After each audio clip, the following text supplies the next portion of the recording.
What's up, guys? Welcome back to another YouTube video. I hope you guys enjoyed the last YouTube video. I know it's been a while I haven't posted on YouTube.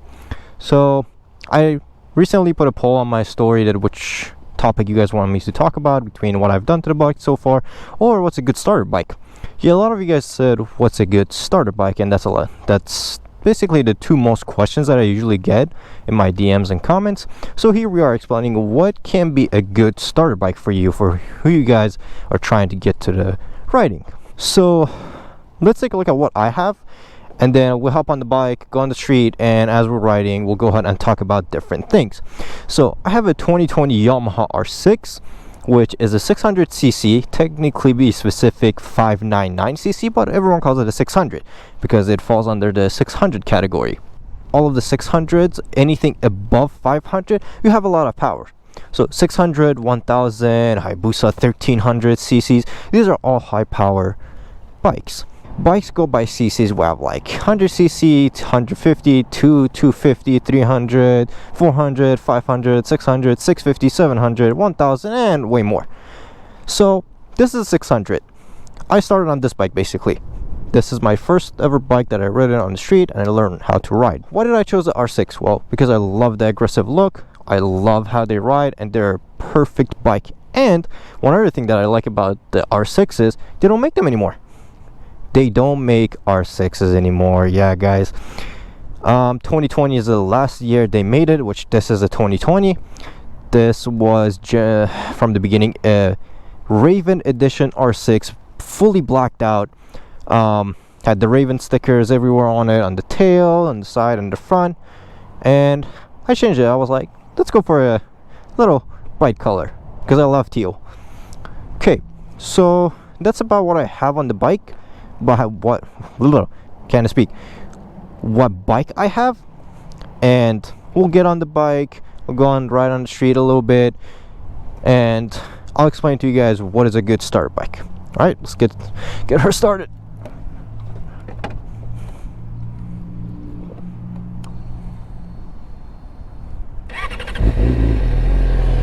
Well, actually, let me give you guys a good look around the bike as she is already started.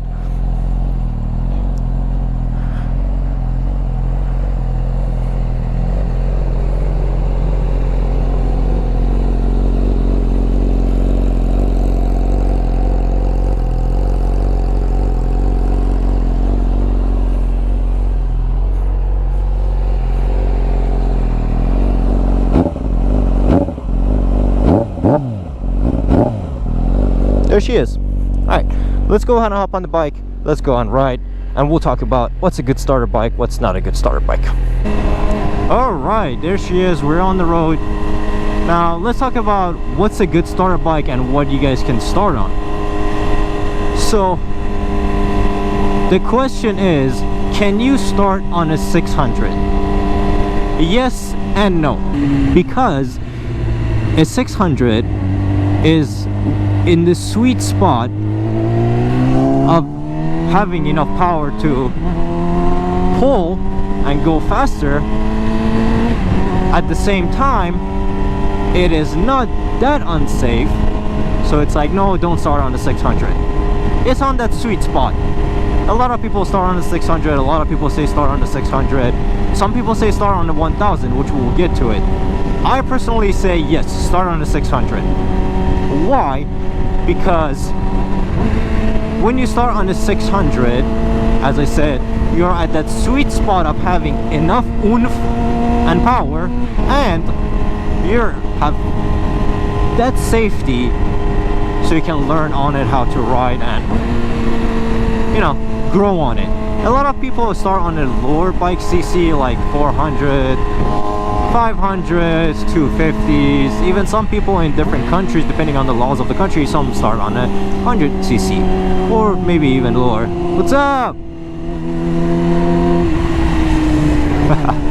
So I would say start on the 600. Why? Because this specific bike has different power modes. It has 3 different power modes, which monitors the power of the bike and how sensitive the throttle is. I am on standard mode right now because I'm not doing anything crazy. I'm not trying to race anyone. I'm not trying to do anything stupid, let's say. So I'm on standard mode, just normal bike. It's not full potential of the bike. It's like normal. It's enough for you. And then one level lower than this is rain mode, which is mode B on this bike as we call it. What rain mode is, it reduces the bike power to 65%. You have 65% of the bike power. Basically unlocks the bike for 65%, which allows you to ride in rain, be more careful, the throttle is not that sensitive. And then one level higher than standard is A, which is race mode, as they call it. If you start on a 300 or 400, after 2 months you realize that, oh, I can't take that 300 to the freeway. I'm not fast enough to keep up with the traffic with normal speed limit of traffic. Change lanes real quick. So I would say start on a 600, because if you know yourself that you're not going to do anything crazy or stupid, let's say, you put it on B mode, you start riding, and you learn as you go. And you slowly work your way up in the powers. Why I would say that to start on a B mode now? Because on full potential, the bike is really sensitive. The throttle is really sensitive. So why I would say it's not proper to start on A mode full blown? Because if you go and take corners the wrong way and you give it too much throttle and you don't know where the power band is in the bike, where the power band kicks, thank you, you can lose your tail. You can lose the back of your bike, and you will slide out, low side, or many other stuff can happen which we don't want. Alright, enough talking about the 600. Let's go talk about lower bikes, higher bikes, and all those stuff, right? So, starting on the 300, 400, as I said, you're not gonna have enough speed or basically that oomph and power for you to keep growing and learning on it. But it's a safe choice. It's definitely the safest choice you can do for learning the basics of the bike. What I mean by basics mean cornering. Let me just put the visor up, it's hot. Cornering, throttle control, working the bike and operating the bike safely, learning how the bike moves and what you have to do in order to take a corner. So a lot of people get into riding and they want to go to canyons and stuff, and they have their high cc bikes and they either take the corner wrong or they don't know the throttle sensitivity on it, they're not used to it, and they lose the tail and on low side and crash. But even if you're on a 300 or 400, you can still go to canyons, you can still take corners and be a hooligan on the streets. So it's not that you can't, it's that you won't have that much power. 300 or 400 is more of a safe choice for people who want to start riding. Now let's talk about 1000s, the big 1000 cc's.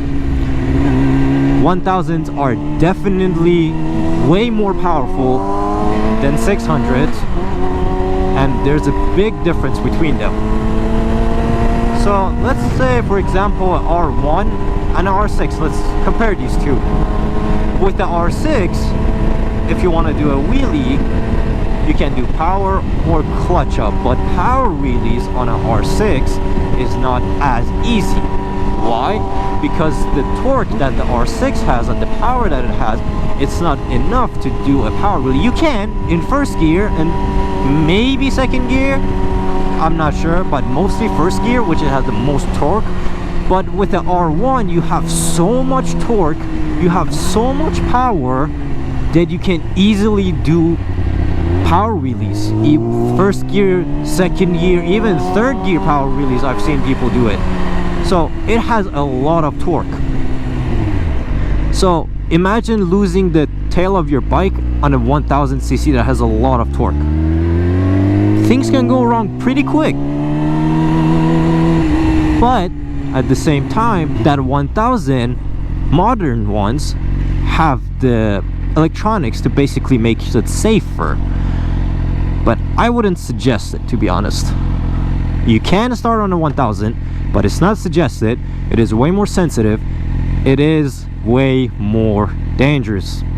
That's why I don't suggest starting on a 1000, because in case things went wrong, you want to bring the chances of getting injured lower, right? So being on a 1000, it's easier to lose the tail of the bike compared to a 600 or 400. I'm not saying it's zero or you can't lose the tail, but it's definitely easier to lose the tail. And if you're not used to that throttle, you'll lose it. Again, on bikes like R1s, M1000, S1000s, you have things like wheelie control, which if you get on the throttle too hard, the front of the bike will come up. But since you have wheelie control, it will automatically hit your rear brake, which is this one, and bring the bike down for you. So that's one plus of having like 1000s that are kitted out with electronics. This bike doesn't have it. This bike does not have wheelie control, doesn't have stopping control. I know I talked a lot. Let's sum up the video and basically talk about what we went through. So 300, 400s, perfect bikes for a start bike. You can definitely start on it and ride it for a while. But unfortunately, they don't have enough power nor the speed to keep up on freeways. You can go, but you're not going to be that fast and traffic is going to bother you. And you will outgrow the bike. 600s are that perfect spot for you to start on the bike. Start riding. Just put this on B mode. I'm on A right now. I'm sorry, I was standard. I'm on A right now. And now I'm on B. You see, the bike is less sensitive. But if I put it on A, the bike starts pulling harder. I wanted to also talk about 1 and 2, 3. Oh my god, I'm remembering everything. I should have had the list like magneted here, but I don't. I forgot. So excuse me for that. I would highly suggest that you take a motorcycle safety course. What that motorcycle safety course does is basically teaches you the basic stuff that you need to ride a motorcycle or get your license. So I took that course. It was a motorcycle safety course, and what it did for me is it waived the riding portion of my license. So I didn't have to ride, just like how you get a driver's license, you have to take the knowledge test and drive in front of someone to get your license. I didn't have to do the riding portion to get my license. Basically, it gave me a form that waived it. So that's good. You want to do that. And it teaches you everything you need to know in getting to riding a bike. It tells you from stopping to operating a bike to maneuvering in case of anything on the road is, the hazards that you have to worry about. And that course definitely saved my life at some points, because when you start riding, going 20 miles, it's a lot for you. You think you're going super fast, but you're not. And that's how you're gonna feel in the course at first. But as you learn and as you ride, you will get faster and faster and faster till you like, yeah, I'm getting pulled over. If you're 100% on getting a bike, look for gear, please. Please look for gear. Like, don't squid it. Okay, I know I'm wearing a jean and a hoodie, but I have like 6 layers under this hoodie because I left my jacket at home because I came from work. Don't be me. I'm doing something wrong here with the hoodie. Okay, don't be me. But I have gloves, a helmet, and boots that is gonna protect my hands and legs. And of course, I have a helmet. A full face helmet. So please go ahead and buy your gear, wear your gear, because the difference between you walking away from a crash and not walking away is that gear. We're vulnerable on the streets. That's all we have. We don't have cage. We're not like these guys being cocooned in a metal cage in a car. We're just bare flesh on the bike. So gear, motorcycle safety course, and of course the proper bike for you. This pretty much sums up all the bike content, not bike content, all the bike related stuff. We'll have another video coming up on how to ride. This is pretty much it. I hope you guys enjoyed this video. I try to make it short and, you know, collective and informative, so you guys get all the information that you guys can. If you guys enjoyed it, don't forget to like, comment, and subscribe for more videos. Let me know down in the comments if you guys learned anything from it, if you guys want me to add anything, if I missed anything that you guys have, any questions that you guys have regards getting into the bike community and becoming a good rider. Till next time, take care, ride safe. I love you all. Peace out.